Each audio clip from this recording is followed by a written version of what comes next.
Let me now review the Premiere Pro timeline. The timeline here at the base of the interface is where the bulk of your Premiere work will be done. It'll take me quite a few movies to cover all of its various features, tools, and settings, but let me introduce you to some of its main features at this time. The timeline window graphically represents all of the program clips arranged by video track, which is in the top, and audio tracks on the bottom. These are in the vertical dimension, and by time in the horizontal dimension. Video and audio tracks are displayed along the left-hand margin of the window here. A ruler representing time is displayed along the top margin where my mouse is right here. By default, the timeline starts at time 0. If I zoom in right there, you'll notice that that's 00 time start, but that can be changed. When viewed in the timeline, your program looks much like edited film or analog video. However, the timeline lets you view any segment of the program instantly without the need to rewind or fast forward film or tape. Notice that I can move my current time indicator, and the program view, notice right up here, is updated immediately. There's a little bit of a lag there due to my video card, but I don't really have to wait very long. If my video refreshes faster, that will be instantaneous. But notice again, there's no rewinding or fast forwarding. Even more important than providing a quick means of viewing your clips, the timeline is an efficient tool for editing your clips into finished projects. You'll use the timeline to select clips, group them, delete them, split and copy and paste them, and much, much more. These tools are contained over here in the Tools window. You can also select clips. Let me zoom out on this timeline here. There's also a zoom tool down here, as well as a magnifying glass that will allow you to zoom in and out. But if I zoom out on this sequence, notice that I can take the selection tool right here and select multiple clips and then do things such as copy them, cut them, paste them. You can also, under the clip menu here, group them. So now these clips are all going to be moved and manipulated as a group. Without grouping them, you'll notice that I can move the clips independently of each other. I also have multiple video tracks. You can't see that here, but I can move this video track. Let's go ahead and move this up like so.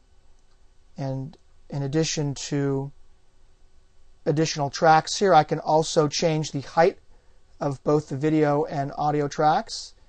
But I wanted to point out that I have another video track up here, and I can drag a clip into that upper track. I have 3 tracks here, but I can also customize that. So, like the monitor window, the timeline window can be completely customized to suit your working preferences or the demands of a particular project. I've already showed you the 0 point over here. You can change the 0 point by clicking in the upper right-hand corner, sequence 0 point, and then I can change it right there. I can also toggle the time sequence. I can show audio time units, which I usually do, in minutes and seconds, as well as show the view in video frames. This is the number of frames now up here. So let me toggle that back and forth. This is frames, and these are audio time units. So you can work in either view. I already showed you that you can expand and contract the height of these tracks. In general, I like to make these very, very wide so I can see them very well. And I'm doing this by clicking on the edge of that video track. You can compress or expand the tracks. Notice that video track 2 is compressed, but I can expand it by clicking on that icon and then dragging the top edge up so I have a wider track view there. The track display styles can also be modified. Right here is the track display option. There's a drop down there. I can show the head and tail. What that does is it just shows the first frame of the clip and the last frame. If I zoom in to this, you can see this a little bit better. There's the first frame of that clip, and there's the last frame. I can also show only the head. So there's the first frame of that clip, and there's the first frame of the next clip. All the frames in between that are not shown. I can show all the frames, or I can show just the name. You'll want to do this if your computer is refreshing slowly, things are slowing down, you don't really need to see those clips, you can just show the name.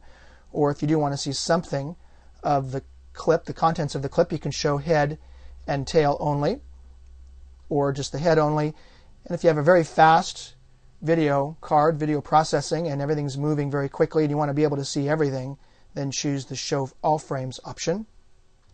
Down here in the audio tracks, you can show the waveform or not, show name only, or show the waveform. These audio tracks can also be adjusted vertically to show more or less in terms of the height of that track. Tracks can also be deleted, added, and renamed. Again, the easiest way to do this is to right-click or control-click here in the name portion of the track. So I'm right-clicking right there, and I can rename, add tracks, or delete tracks. On the Macintosh, of course, you would control-click to get this contextual menu. I mentioned previously that many times you'll be right-clicking on a context or window to get additional options related to that context or window. This is a perfect example of that. If I want to rename this track, I right-click or control-click on the video track right there, video 1, and then rename it or add it or delete tracks there. I'll be reviewing and expanding upon these timeline controls and features in much more detail in later movies.